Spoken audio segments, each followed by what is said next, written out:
Hello friends, मैं प्रवीण फिर से आपके लिए लेकर आया हूं एक और कहानी। फ्रेंड्स, इस वीडियो में मैं रम्पलस्टिल्टस्किन की कहानी सुना रहा हूं। यह एक जर्मन फेरी टेल है। यह कहानी एक ऐसे बौने की है जो भूसे को काटकर सोना बना देता है। आइए ज्यादा समय बर्बाद न करते हुए चलिए शुरू करते हैं। रम्पलस्टिल्टस्किन की कहानी। बहुत समय पहले की बात है। एक राज्य में एक गरीब चक्की वाला रहता था। उसकी एक बहुत सुंदर बेटी थी। चक्की वाला बहुत बड़बोला था और अक्सर लोगों के सामने शेखी बघारा करता था। एक दिन उसे राजा के दरबार में बुलवाया गया। उसने राजा को प्रभावित करने के लिए वहां भी शेखी बघारते हुए कहा, महाराज, मेरी बेटी बहुत ही सुंदर है। जितनी वो सुंदर है उतनी ही गुणवान भी। वह भूसे से सोना काट सकती है। यह सुनकर राजा आश्चर्य में पड़ गया। उसने चक्की वाले से कहा, मैं अपनी आंखों से देखना चाहता हूं कि तुम सच कह रहे हो या झूठ। इसलिए अपनी बेटी को लेकर कल दरबार में उपस्थित हो जाना। मैं उसकी परीक्षा लूंगा। यदि वह असफल रही तो मैं तुम दोनों को फांसी पर लटका दूंगा। यह सुनकर चक्की वाला चिंता में पड़ गया। किंतु अब क्या करता? जो आज्ञा महाराज, कहकर घर चला आया। घर आकर उसने सारी बात अपनी बेटी को बताई तो वो भी चिंता में पड़ गई। वो बोली, पिताजी, मैंने कितनी बार आपको समझाया है कि डींगे मत मारा कीजिए, लेकिन आपने कभी मेरी नहीं सुनी। अब देखो, हम दोनों मुसीबत में फंस गए हैं। दोनों रात भर सो ना सके। अगले दिन जब दोनों राजा के सामने उपस्थित हुए तो राजा लड़की को एक कमरे में ले गया जो भूसे से हुआ था। वहां एक चक्की भी रखी हुई थी। वह उससे बोला, कल सुबह तक इन भूसों का सोना बन जाना चाहिए, वरना तुम्हारी और तुम्हारे पिता की मृत्यु निश्चित है। यह कहकर वह वहां से चला गया। लड़की कमरे में अकेली रह गई। वह भूसे को देखकर रोने लगी, क्योंकि उसे अगले दिन अपनी और पिता की मृत्यु दिखाई दे रही थी। तभी वहां एक बौना प्रकट हुआ। दिखने में वो बड़ा भयानक था। उसे देख वह लड़की डर गई। बौने ने उससे रोने का कारण पूछा तो डरते डरते उसने सब बता दिया। तब बौना बोला, रोना बंद करो और मेरी बात सुनो। मैं इस भूसे को काटकर सोना बना सकता हूं।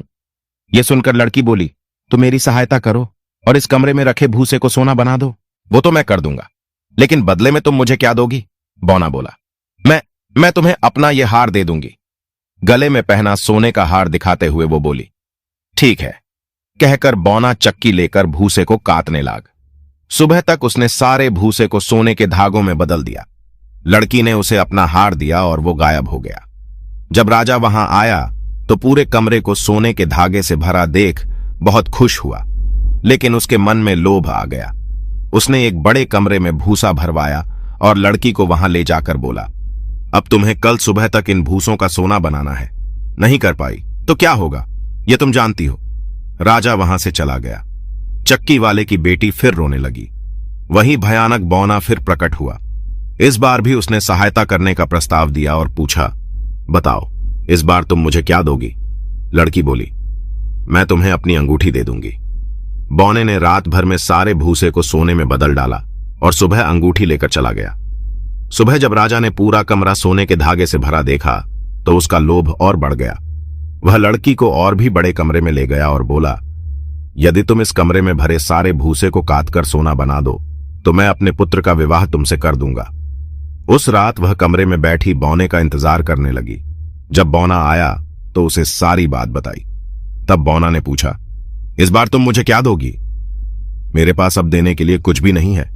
लड़की उदास होकर बोली, वचन दो कि राजकुमार से विवाह के बाद जब तुम्हारा पहला बच्चा होगा तो तुम उसे मुझे सौंप दोगी। बौना बोला। लड़की के पास और कोई चारा नहीं था। भूसे को सोना ना बना पाने पर मृत्यु निश्चित थी, इसलिए उसने बौने को वचन दे दिया। रात भर बौना भूसे को काटता रहा और सुबह तक पूरा कमरा सोने के धागों से भर गया। सुबह राजा कमरे में आया और उसने पूरा कमरा सोने के धागों से भरा देखा तो खुश होकर राजकुमार का विवाह लड़की से कर दिया।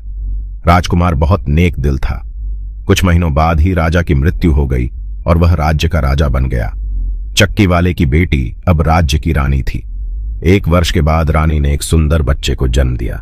उसी रात वह भयानक बौना प्रकट हो गया और बोला, मैं तुम्हारे बच्चे को लेने आया हूं। अपना वचन निभाओ और बच्चा मुझे दे दो। रानी रोने लगी।